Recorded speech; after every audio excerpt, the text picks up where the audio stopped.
lúng hát cái ai ở rư sợi cà phê sẽ đón sma năng mùi bột y rư phí năng sẽ đỡ sma năng mùi độ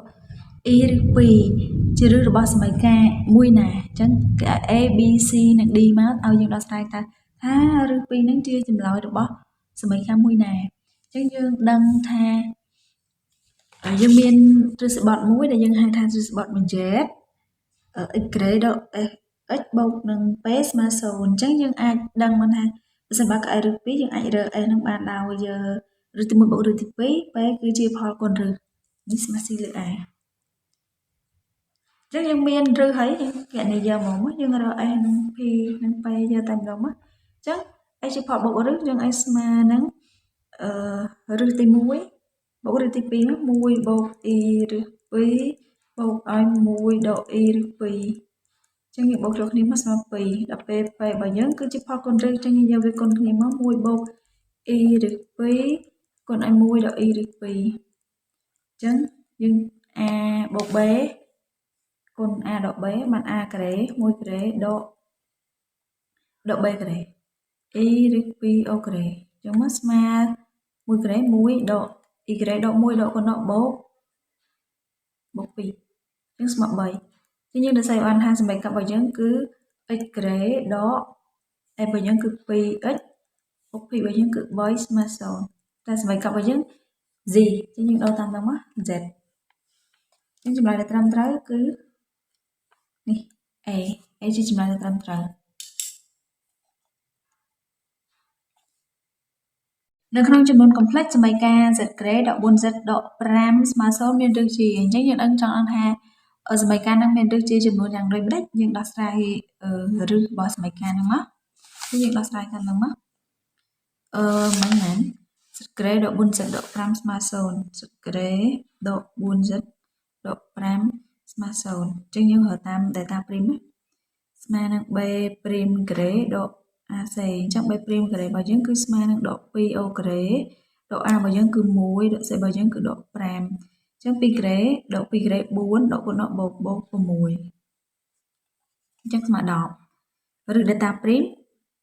គឺស្មើនឹងឬ10អញ្ចឹងយើងទាញZ អងស្មើនឹងដក B' ដកឬ delta prim នៅលើ A អានេះបូកឬដកក៏បានដែរអញ្ចឹងហើយមួយសិនមក B' របស់យើងគឺស្មើដក 2 អញ្ចឹងដកប៉ះដកបូក 2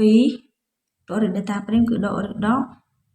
នៅលើ A របស់យើងគឺ1អញ្ចឹងស្មើ2ដកឬ10អញ្ចឹងមួយទៀតបូកឬដកហើយអញ្ចឹងវាស្មើនឹង2បូកឬដកឬ10អញ្ចឹងមានឬ2ជាចំនួនពិតមិនមែនជាចំនួន complex ទេអញ្ចឹងចម្លើយដែលត្រឹមត្រូវគឺ A ហាត់ទី3គេនេះ limit អញ្ចឹង limit របស់យើងតាំងអុយតាំងអុយស្មើនឹង x ដក pi លើក 4 អញ្ចឹងបើយើងទាញឲ្យ x ស្មើនឹងអុយបូកឲ្យ pi លើក 4 បើ x ខិតទៅជិត pi លើក 4 អញ្ចឹងនោះអុយខិតទៅជិតប៉ុន្មានអុយខិតទៅជិត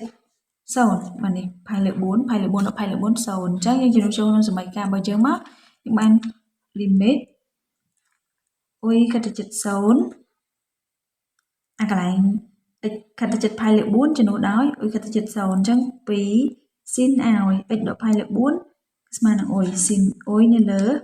នេះយើងចាប់ដកមកបាន x ដក pi លើក 4 វិញអញ្ចឹងបានដកអុយយើងដឹងថារង្វាន់របស់យើង limit x ខិតជិត limit អុយខិតទៅជិត0នៃ sin អុយលើអុយស្មើ1អញ្ចឹង1គុណនឹងអានេះដក2ដែរបានដក2ចម្លើយរបស់យើងគឺដក2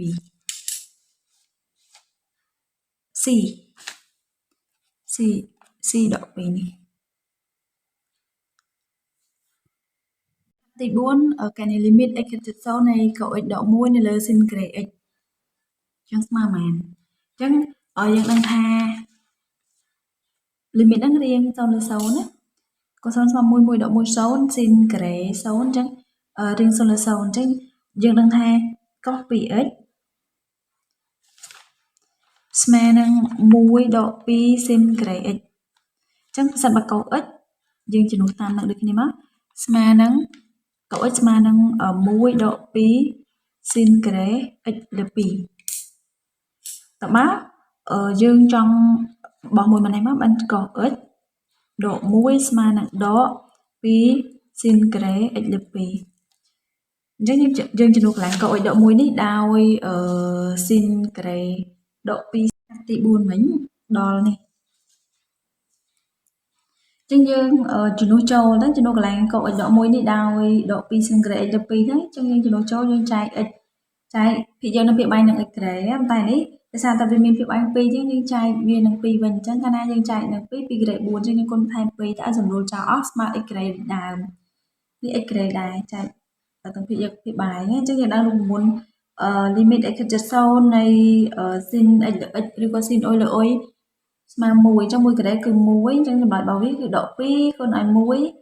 ហើយចែកឲ្យ2ក្រេអញ្ចឹងយើងអាចសម្រួល2នេះចោលបាននៅសល់ដក1លើ2នេះរូបមន្តស្មើ1អញ្ចឹងចម្លើយចុងក្រោយគឺដក1លើ2អញ្ចឹងចម្លើយដែលត្រឹមត្រូវគឺ D ដក1លើ2ហាត់ទី5គេឲ្យអានុគម f នៃ x ស្មើនឹង3បូក x បើសិនបើ x ទៅជាងឬស្មើ1ហើយនឹងស្មើនឹង a ដក x បើសិនបើ1ទៅជាង x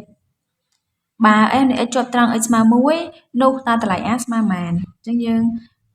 ដើម្បីឲ្យអានុគមនឹងជាអានុគមជាប់ត្រង់ x ស្មើ1យើងលើ limit ឆ្វេងនិង limit ស្ដាំមក limit x ខិតទៅជិត1ទៅជាងឬស្មើ1ចុង1ឆ្វេងនៃ f នៃ x ស្មើជាមួយនឹង limit x ខិតទៅជិត1ស្ដាំនៃ f នៃ x ទៅស្មើនឹង f នៃ1ដើម្បីឲ្យវាជាអានុគមជាប់ត្រង់ x ស្មើ1អញ្ចឹងយើងដឹងថា limit x ខិតជិតដក1x ខិតទៅជិត1ឆ្វេងនៃ f នៃ x គឺ3បូក x 3បូក x អញ្ចឹងយើងចំណុច1ចូលមក3បូក1គឺ4ហើយមួយទៀត limit x ខិតជិត1ស្ដាំ limit x ខិតទៅជិត1ស្ដាំនៃ